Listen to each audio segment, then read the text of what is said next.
of TI, welcome to the International.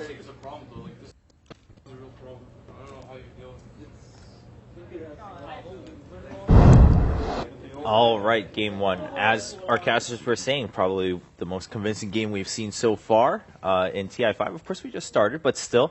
And, of course, coming out from Secret, no big surprise there. Now, when we were looking at the draft earlier, we were looking at IG. We were talking about what can they do, maybe some early aggression and whatnot. The game, though, eventually didn't. The draft even didn't pan out exactly like what some of us were recommending, and now Secret just goes ahead and steamrolls through IG. Where does IG have to change things? Does it start from the draft, or do you think it was also just a lot of things in game?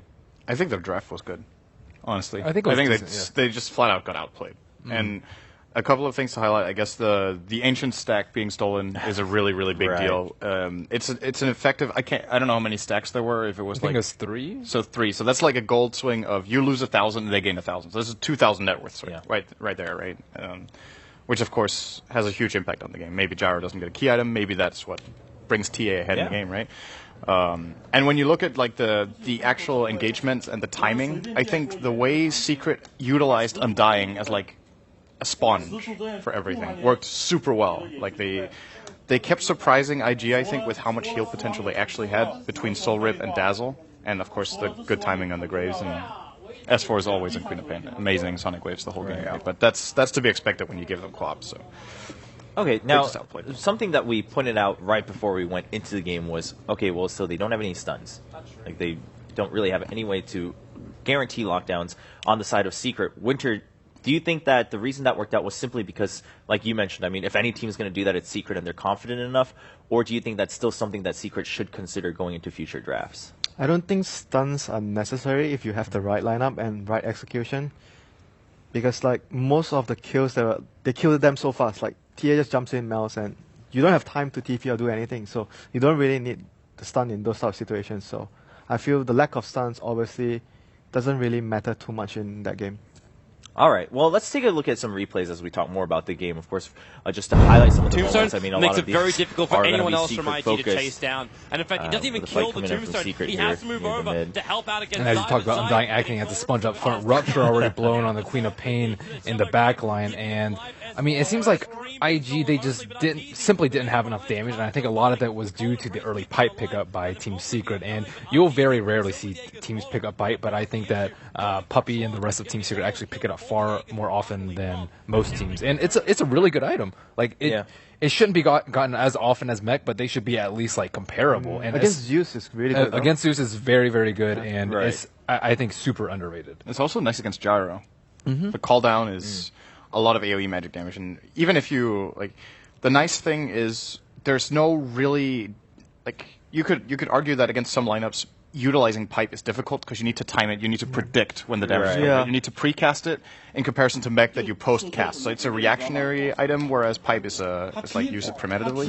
But it's very easy against the Zeus lineup. It will always be useful. Expensive as well. Like it's hard to get on like sometimes you want to get it on like a lesser hero, but you can't get it on a lesser hero because it just requires too much farm, and you need to get it at a certain, like you mentioned, a specific time. Otherwise, it will be like maybe useless. I mean, it's still 10% magic resist, Aura. With the, but the biggest thing is you want to use it to push. So you want to get it at a timing window that you can actually utilize it to push or siege high ground. I mean, it's also just really useful for Bloodseeker skirmishes, even if you aren't pushing, so people don't get low. Like, I feel like he wasn't able to really, get out of control. So, I mean, overall, a situational item, but as you were mentioning, Secret does tend to kind of favor that a lot more, even in those niche situations, compared to other teams. We do have a couple other replays as we're looking through, mostly, again, Secret just dominating against IG. But as you guys were mentioning, I think you guys brought out some good points. I mean, we were wondering, where does the Undying really fit here? We talked about how Secret doesn't like to play Undying that much, and here they are, bringing it out on the first day of TI5. You can't. I think this is just a misplay from Burning. He's running into the pit alone with the Gyro in front, of course. He does have BKB on, but he ultimately just gets completely out of position. He runs into a TA who's already killed Roche. That's a one-on-one. He's not going to win against Arteezy right then. And then he has to run all the way back. I mean, it just shows you his sense of desperation. Yeah. Like, he has to do something. And maybe he'll get lucky enough that, like, he gets bashed. Roshan's at, like, one hit away. He takes it. It takes Aegis. And that's the sort of play that you have to hope for. I mean, it all starts with preventing TA getting the first Aegis. And that's really difficult, but once you're that far behind, you have to make those sort of plays. All right, and we do have one last replay, pretty bloody one. where most people do end up dying and having to take a little break from the game. But as we take a look at that, just shows, again, how many fights we did have in this game where Secret ends up taking game 1 against IG. This is actually the best fight IG get all game. Because they get a pretty good Winter's Curse, I think, in this one, in a moment.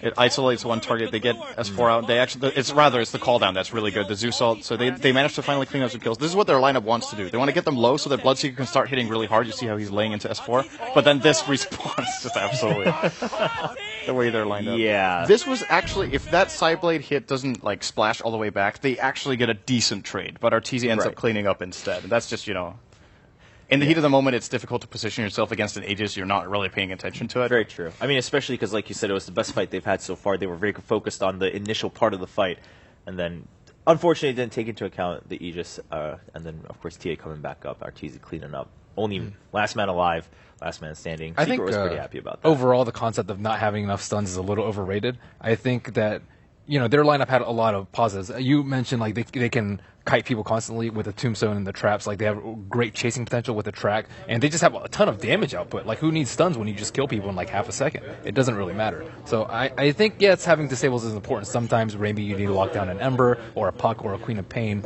but having a lot of damage and other utility, because obviously you're sacrificing something if you don't have any stuns. But I think the benefits that they showcase in this lineup was definitely worth it. The thing about this lineup that Secret is running is, if you think of stuns, I like to think of like ease of execution. Like when you have stuns, it's more determined.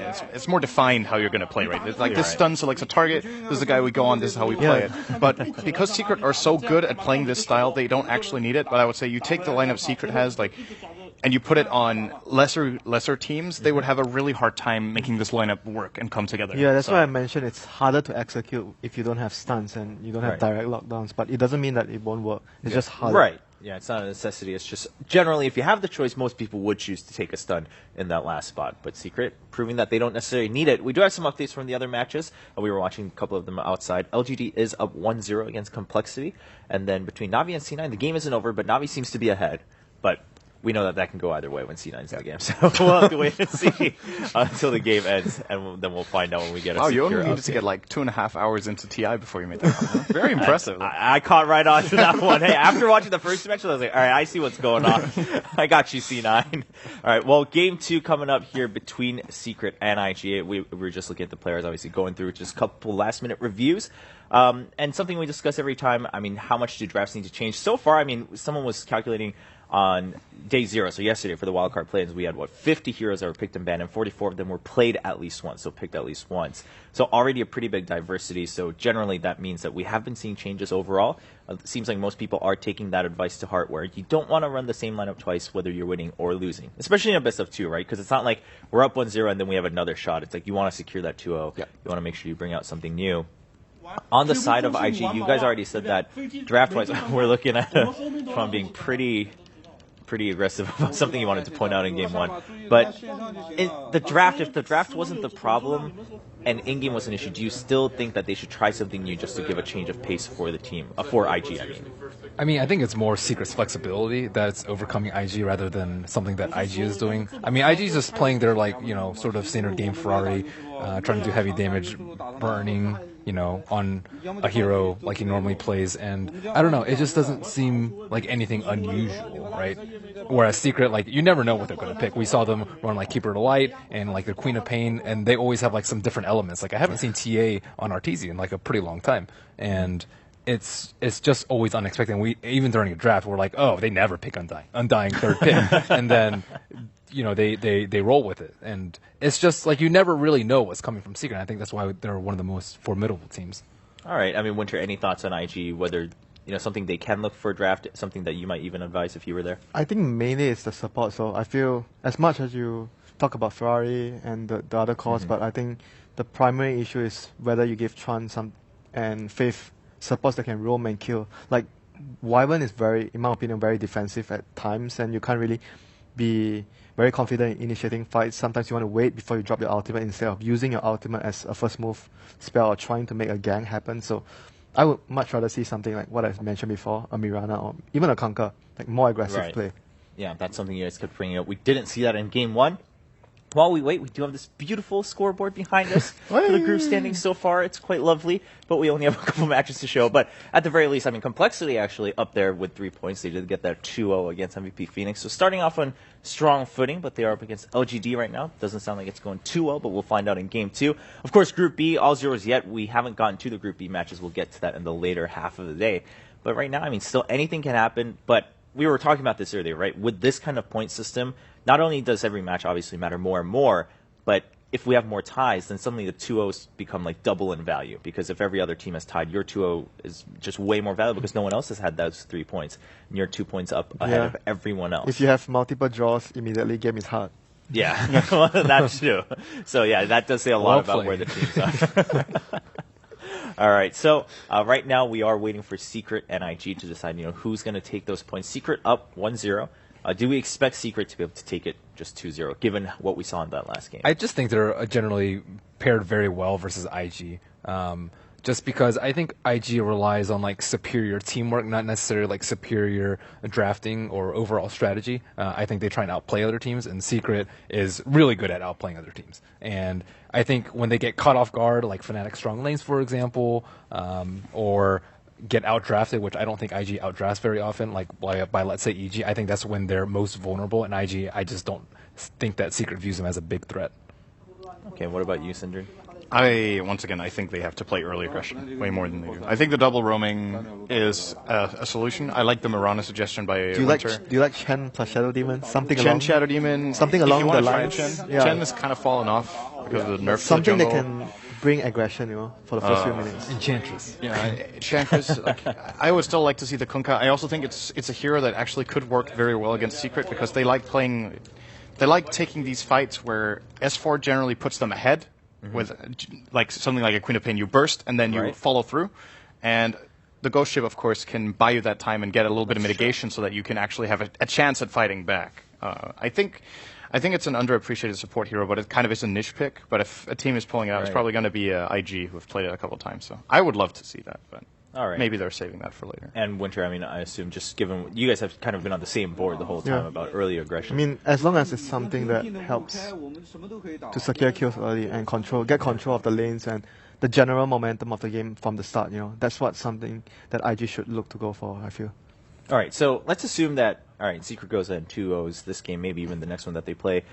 Do you think Secret will ever have to look back at Fnatic's game and be like, all right, that was just like a fluke, or will they be like, all right, we still can't ever let that happen in the draft and give them all these early aggression? Well, heroes? Secret generally has well-rounded drafts, which means that their early game isn't super strong. It's generally strong, but not super strong. So when a team like Fnatic really commits heavily to that part of the game, I think they need to adapt their draft to be less strong late game and more strong early game. And I think that is one of the very few issues that they have in their drafting. All right, so should, regardless of the results of their future games, definitely something to look back on and improve upon if they want to be that champion that most people are expecting them to be. But again, we've had quite a few upsets in the past TI. So yeah, it's like a gentle reminder that you shouldn't forget about the power of your lanes. You should make sure that you somewhat decent lanes. You can't go for lanes that are too greedy and and you get punished by that. Winter's so nice. He's just a gentle reminder. He's not like, it's actually just stabbing you in the truth that lanes matter, but it's just a gentle reminder that you might want to care about your laning phase. I feel like gentle reminder would not be 33. It's like a little it's a little rude reminder. It's a reality check. At best, it's questionable. At best. That's one of the lines that he likes. At best, questionable. All right. Well, hopefully we're not going to see that from Secret this game. We are going into draft of